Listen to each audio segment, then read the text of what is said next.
correr para a gente poder conseguir terminar. Agora a gente volta, pode voltar, isso aqui. A partir de agora a gente continua aonde paramos. Nós falamos sobre Jesus, ele foi o primeiro a ressuscitar. Amém? Nós falamos aonde as pessoas estão quando morrem. Quem morre com Jesus vai para o paraíso e quem morre sem Jesus vai para o Hades. Está claro isso, né, queridos? Amém. Então, o segundo ponto é o arrebatamento da igreja e a ressurreição que acontece no arrebatamento da igreja. João capítulo 14, versículo 1, Jesus fez uma promessa. Eu vou, na casa do meu pai tem muitas moradas. Eu vou lá, vou organizar e vou voltar para buscar vocês. Então Jesus fez uma promessa para nós, para a igreja. Lá em Tessalonicenses, no capítulo 4, versículo 16, é o texto do arrebatamento. Jesus disse que ele viria até os céus, Paulo falando, ensinando, né, a revelação que ele recebeu de Jesus, que Jesus viria até as nuvens, que os mortos irão ressuscitar. Agora, aqui você precisa entender o seguinte, a Bíblia fala de duas ressurreições, porém, essa primeira ressurreição, ela é dividida em partes. Amém, queridos? A primeira parte dessa ressurreição, ela aconteceu há 2000 anos atrás, quando Jesus ressuscitou. A segunda etapa dessa ressurreição, ela vai acontecer aqui, no arrebatamento da igreja. 1 Tessalonicenses capítulo 4, versículo 16. Aqui vai haver uma ressurreição. Eu vou ler lá para você entender. 1 Tessalonicenses, capítulo de número 4, e o versículo de número 15. E o 16. Diz assim: dizemos a vocês, pela palavra do Senhor, nós, os que ainda estivermos vivos, quando o Senhor voltar, não iremos ao encontro dele, antes daqueles que já morreram, pois o Senhor mesmo descerá do céu, com a voz de comando, com a voz do arcanjo, com a trombeta de Deus. Primeiro os mortos em Cristo vão ressuscitar. Depois, com eles, nós, os que ainda estivermos vivos, seremos arrebatados nas nuvens, ao encontro do Senhor nos ares. Então estaremos para sempre com o Senhor. Essa é a segunda fase da ressurreição, ou a segunda etapa da primeira ressurreição. E quando é que acontece a terceira etapa dessa primeira ressurreição? Nós já vamos chegar lá, são 3. A primeira é Jesus. A segunda é o arrebatamento da igreja.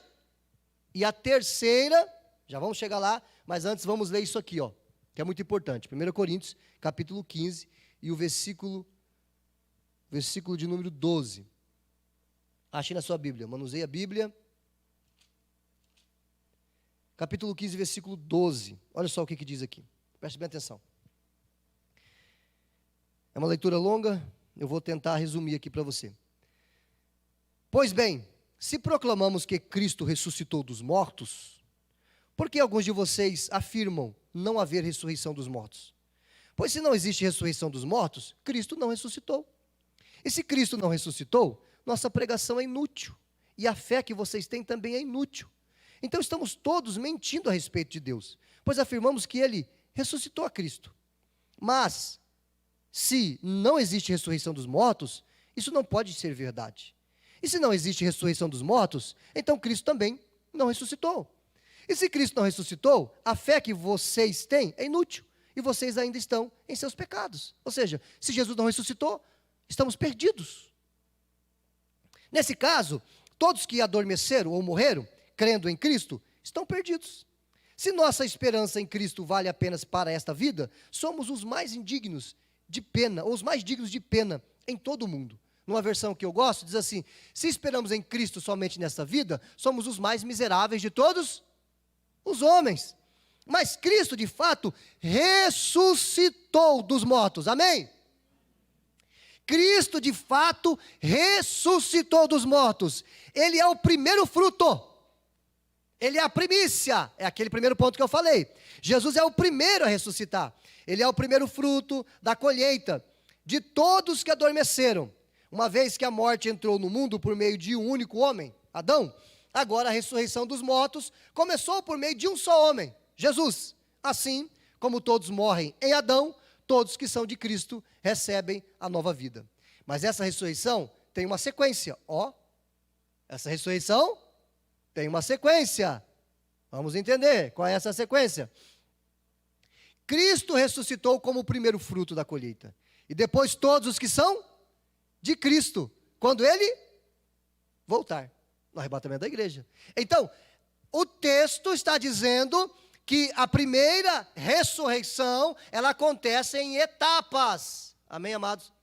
Primeiro Jesus, depois quando ele voltar. Aí o texto continua. Vamos lá, verso 24. Então virá o fim, quando ele entregará o reino a Deus, o Pai, depois de ter destruído todos os governantes e autoridades e todo o poder. Está falando do mundo celestial, ou das regiões celestiais, espirituais. Pois é necessário que Cristo reine, até que tenha colocado todos os seus inimigos debaixo de seus pés. Era até o 24, vamos pular lá para o 50, versículo 50. 15, capítulo 15, versículo 50. Diz assim: estou dizendo, irmãos, que nosso corpo físico não pode herdar o reino de Deus. Ou seja, essa carne não vai entrar no céu. Tá? Esse corpo aqui não vai entrar no céu.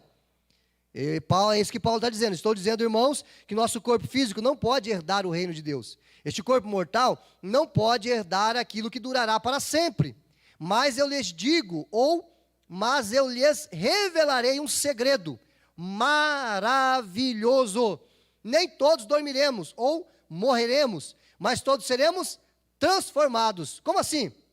Verso 52. Acontecerá num instante, num piscar de olhos, ao som da última trombeta. Pois quando a última trombeta soar, aqueles que morreram ressuscitarão, a fim de viver para sempre. E nós que estivermos vivos, também seremos transformados, pois nosso corpo mortal precisa ser transformado em corpo imortal. Então, quando o nosso corpo mortal tiver sido transformado em corpo imortal, se cumprirá a passagem das Escrituras que diz: a morte foi engolida na vitória. Ó morte, onde está a sua vitória? Ó inferno, aonde está o seu aguilhão?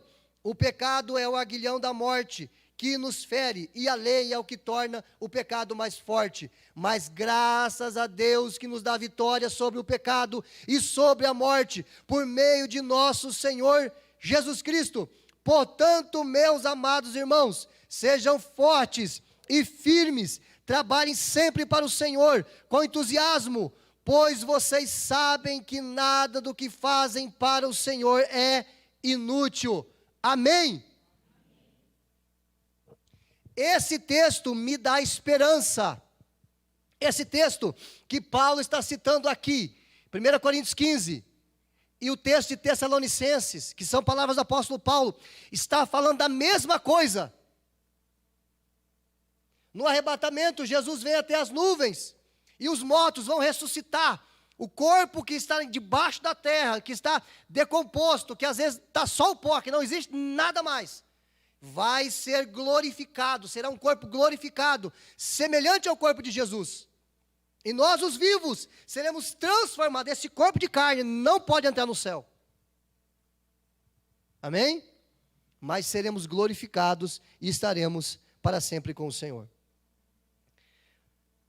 A terceira etapa dessa ressurreição, ela acontece aqui no terceiro ponto. A ressurreição